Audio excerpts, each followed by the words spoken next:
Okay, so I just want to go ahead and make one thing clear quickly. Actually, a couple things. So first off, I've been a little under the weather for a couple days, but now I'm feeling a bit better. So if I still sound a bit congested, it's okay, guys. I'm doing pretty okay. I feel good. But anyway, so what I'm gonna say, just specify going forward. A lot of you guys say, "Oh, I miss different parts of the Discord reacting to stuff," but these are like the moments that stand out to me as like either big reactions to things that happen in the game, or funny moments, or like interesting debates. Like what I think is worthy to be in the video, I'm gonna choose. But otherwise, like I try to get a lot of different guys involved in this. So if you see you here, congratulations, you made the video. Otherwise, I'll see you guys maybe next time. Anyways, welcome back to another video on the AJ Plays channel, guys. Today we have how the MLW Discord reacted to three series this time. We got the Eagles Gators series that happened on Friday, June the 3rd. Mallards Diamondbacks that happened on Friday, June the 10th, and the recently uploaded Toledo series between the Pacific Predators and Western Wildcats that happened on Friday, June 17th. So let's get going. Oh my god, dude, as of late, because of his pitching, like his hitting was already like he had a superstar caliber, but if his pitching like elevates to another level, oh my goodness, the Eagles are I feel like they actually have a legitimate shot for the first time in several years to go win something. Eagles will be the 7-2 team at the break. I was worried there isn't going to be one. I think people got to realize how scary the offense is. If Waylon is hitting, your Gators is still hitting. Allen is definitely always hitting, and Schultz is yet to wake up from his like first half coma. I'm telling you, these guys are going to be dangerous threats. Yeah, as I said here, Waylon's hitting over 400. Landon is hitting over 310. Dallas is hitting almost 370, and Dan isn't even in his second half groove yet. Exactly that. It's looking scary. Eagles have allowed 2 runs in 20 innings. 0.3 ERA. That's ridiculous, bro. That's an insane stat. What impressed me the most about the Eagles is they are putting everything into play. So the K rate is the lowest in the league at the moment, and the strikeouts to walks ratio is only below the Mallards, who saw Drew turn into Game 3 Liam Jackson. A nice subtle blow at the Magic, because what the Also want to point something out. Reese Harris struck out in every single at bat. Bro, Reese Harris is not... I hate to say it because I chatted with him on Insta and stuff. He's a good dude, but Reese is not doing. He did not have a good first series. That was his first series. He may have had nerves, but he was not swinging at the best pitches, unfortunately. Could Cheatham be this year's Trevor Bonham at the deadline? I'm thinking that if the Gators miss the playoffs, they're gonna blow it up. It's recently been made official that there is a trade deadline for MLW now before the final slate of series begins. But yeah, the Gator schedule is not getting any easier, and personally, I think that the Gators are gonna blow everything up. I don't think Cheatham and Jorgie want to play a part. He wouldn't want to get traded. Yeah, that's the thing though. Like the reason why they're both on the Gators and still happy where they are is because they have that chemistry. Because they've known each other for so long. They don't want to separate, do they? He would only be useful pitching wise if he went to the Mallards. Kid knocked on my door today. He was about 6 or 7 years old. He looked at me with his eyes full of wonder, and he said, "Have you heard the good news? 2017, Tommy Coughlin III is back in here to stay." I looked at the kid and smiled a little. I said, "I know, kid. I know." Funniest outcome would be Cheatham to the Cobras.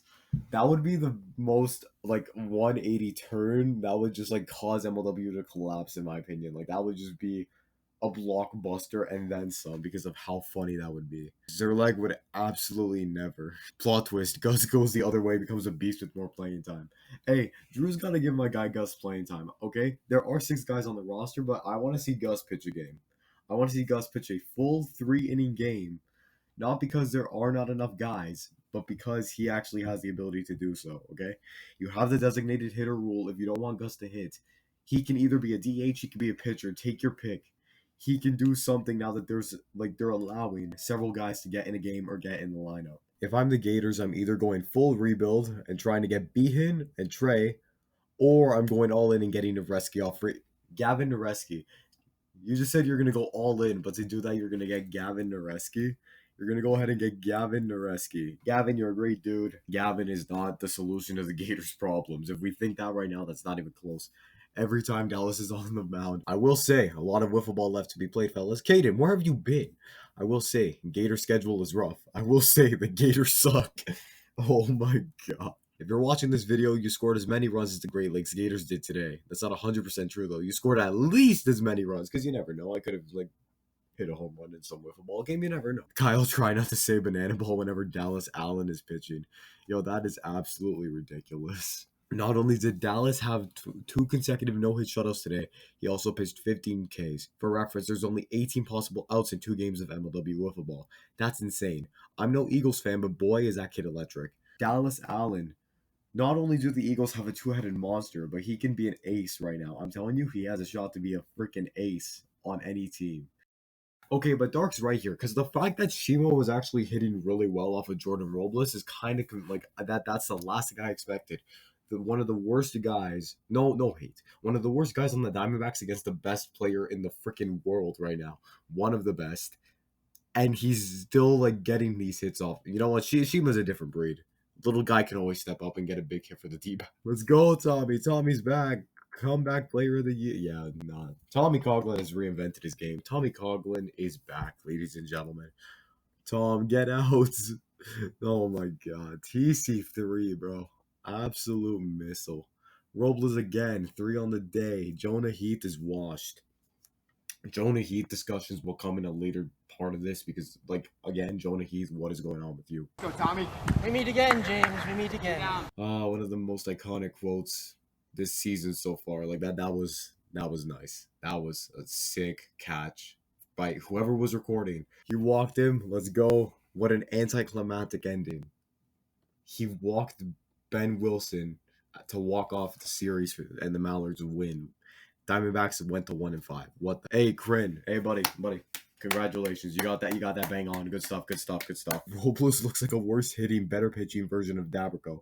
I wouldn't say worse hitting because he's still doing relatively well at the plate, but better pitching by far. He's a different breed. Tommy is hitting 421 and Robles is hitting 478. How these guys are hitting practically a minimum like 2 out of their 5 plate appearances combined. They're just getting on base. Like they're hitting the ball. Like that's it. This is insanity. Hey, folks, I think Blue missed one here. Just say, yeah, no. Yeah, I gotta say, I think they messed that up. I'm gonna say it again. So far, Jonah Heath is washed. The big reason right now for the Diamondback struggles is Jonah Heath. Because on the mound, he's not the same way that he was. At the plate, he's like batting 0.83, like 4.20 ERA. Nice. The Diamondbacks are both 1-5. Oh, the Diamondbacks and Gators are both 1-5. They look like such different teams. Gators have just been doo-doo. The Diamondbacks have just played the best in the league. I mean, the Gators just on both sides of the ball. They haven't been doing well at all, so I understand. Like, Jonah's defense was as good as usual, though. Jonah Heath, the Diamondbacks defense in general, is the best defense by far in all of MLW. These guys are so smart in the field. CC3 and Jumpman are goated. Robles is 28.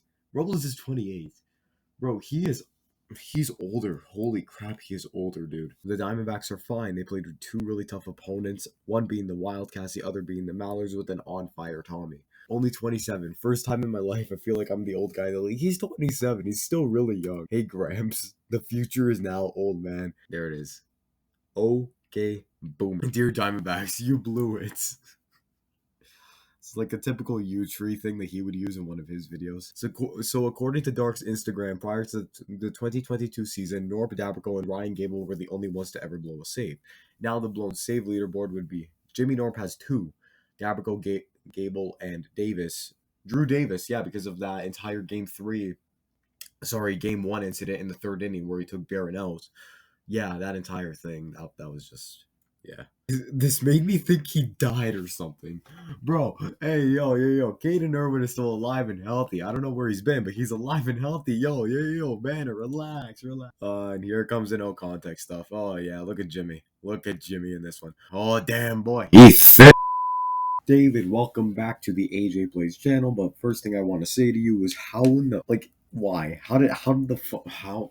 I mean, okay, at this point I can predict sometimes some of the stuff that happens in MLW because it looks kind of scripted in a way. Like, I literally said to myself, because of the way all the editing sometimes is, Jackson Pearson hit that freaking nuke on opening day against Jimmy Norp. I knew it was coming because you know what? It's the most MLW thing to happen. I think Brendan Russell hitting that homer in Toledo was also another very MLW like thing to happen. I didn't know Russ had that in him. This is the year that Russell puts it together. Let's hope. Let's hope. I'm gonna need the Russell MVP narrative to die. No one who doesn't pitch should be MVP. I mean, Noah Dabrico was back in 2017. He pulled it off. Brendan Russell, my fantasy's going great. We drafted for you. We drafted for you. Shut up, Ack. You were inactive that night. We drafted for you. Shut up. Personally, I'm hoping the Gators and Magic miss because I think they're the two most boring teams. Bro, why does everybody got to take an insult at the damn Metro Magic? Like, we can't be happy. I think we are honestly one of the most hated teams in this league. Wow, let's go Preds. Guys, Kyle might not even make in the All-Star game. That's weird. Just an all-star game without Kyle is kind of... Y'all are actually forgetting something here. Kyle is automatically in. Explain that. Okay. He won the AL. He has at least a manager. Okay. So he may not play, but he's still going to be recognized as on the all-star team because he is a manager. So he will manage the team. This is like confirmed. But now is like he will be recognized as a member of the team, but we don't know if he will be playing, right? Like the Preds should have 3 all-stars. Who? Rudy, Mac, and Steve. Mac and Steve? Why does that sound like mac and cheese? Bro, what the... Now that I'm reading that out loud. Rudy, mac and cheese. Rudy's mac and cheese. Bro, sorry. I'm sorry, boys. Sorry. Also, I think Kyle still might make it. There are 3 spots up for grabs, and I think the Magic will take at most 1. Right now, with the way the Magic are playing, I think so. I think Drew's implosion will cost him the public vote, and Barron's bat is met at best. Forgot about Barron. This can actually happen. I think Sean and Trevor will be the favorite on the teams, and then it is down to a 4-way race. So Preds got Russ, Crash, and Morta. Cobras have Barron, Sean, Magic, Bond, and Wildcats have Sailor, and then it's down to Kyle, Drew, Chatty, Duran, McGlade, Pearson. Hold on, you already have 7. Kyle's the manager, he's 8, and then you're done. The rest of these guys don't make the All-Star game. I don't know what we're talking about. Do you know what you're like? Do you know what you're talking about? Like, I don't think Barron will make it. Barron will be in that group for like up for debate. And then Kyle, Drew, Chatty, Duran, McGlade, Pearson, Baronowski will be all debating for the final spot. Because with the way Bruss is playing, you can't get rid of him. Warda and Crash are both going to be like automatic locks. Sean Flynn is heavily underrated, and he deserves to get back into the All-Star game this year. Magic need a rep, and Trevor Bonham's the guy. Wildcats have Sailor, and he's becoming one of the best players in the league, so that's understandable. Like, yeah, it's amazing that the GOAT might not make the All-Star game, but why are we rooting for that? All Kyle has ever done is make great videos for us. Yeah, I mean, he deserves it. But that's also like saying, Mark Schultz deserves to play. I mean, I wouldn't complain about that, but Jonah hasn't hit or pitched well. I'd go with Whalen right now. Jonah's not going to make it. In no world is Jonah Heath, with the way he's playing from what we've seen, there's no way Jonah Heath makes it. Jonah, he sucked this year. No offense to him. I'll take Landon over him. I'll take all 4 Eagles over him. Okay, so the NL side, Dan, Whalen, Dallas, 3 guys from the Eagles, Tom and Robles from the Mallards, Norm from the Diamondbacks, Cheatham because they need a rep from the Gators. And then Zerlag, like, it's going to be down to Zerlag and Cheatham because Jorgensen, unfortunately, he had a good first half in MLW. He had a good couple series last year, but, like, he's not the first overall pick guy that we expected him to be. Y'all just enjoy making my life hard, don't you? I'm literally texting while I'm at my shift at Harvey's. Like, what the hell, dude? I'm just texting. Like, be more productive then.